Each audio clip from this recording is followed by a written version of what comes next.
Hello தமன்னாவ பேசுறதே? நான் த்ரிஷா தாண்டி பேசுறேன். சொல்லுடி, எப்படி இருக்க? இன்னைக்கு என்னக்கா? நான் நல்லா இருக்கேன். சாப்பிட்டியாக்கா? ஊண்டி, நான் சாப்பிட்டேன். நீ சாப்பிட்டியா?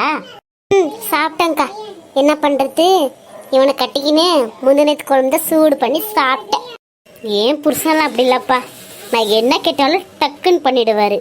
நான் 1 ரூபாய் கேட்டா 1000 ரூபாய் நீட்டுவாரு. அது இல்லாமல் காலையில் செஞ்ச சாப்பாடே நாங்கள் தொடர்றது கூட இல்லை. யாருக்காச்சும் பாவம் இல்லாதப்பட்டவங்களுக்கு கொடுத்துட்றோம். நாங்கள் பழையசெல்லாம் சாப்பிடத்தில்லை. ஆனால் எங்கள் உடம்புக்கு ஒத்துக்கிறது இல்லைடி.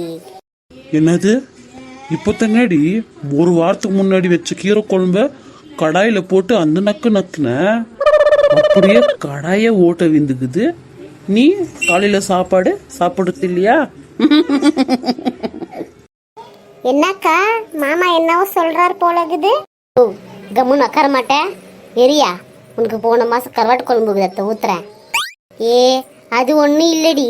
பக்கத்து பில்டிங்ல ஒரு கிழவன் பேசின்னு இருக்கான். இல்லையாக்கா, கிழவன் வயசு மாமா வயசு ஒரே மாதிரி இருக்குது. ஐயோ விடு, உன் மாமா மட்டும் என்ன குமுறனா? அவனுக்கு எழுத்த பையன்தான். அம்மா பார்த்து மெல்லமா சரி, எச்ச எங்க மூஞ்சருக்கு தெரியுது. என்ன நம்மள இப்படி டேமேஜ் பண்றாளே இந்த குண்டுச்சி.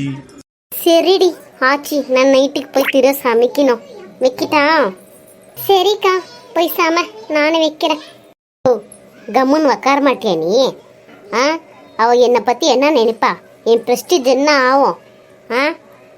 சரிம்மா, என்னம்மா சமைக்க போற? போன மாசத்து இது கருவாட்டு குழம்பு இருக்குது, தின்னு.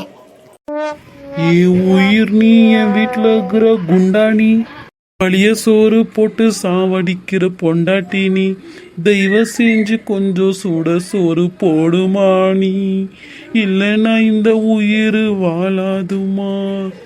அடியே த்ரிஷா, என்ன சொன்ன? சுட சோறு துடுறதுக்கு அமுக டுமுக அமால் டுமா, அமுக டுமுக அமால் டுமா,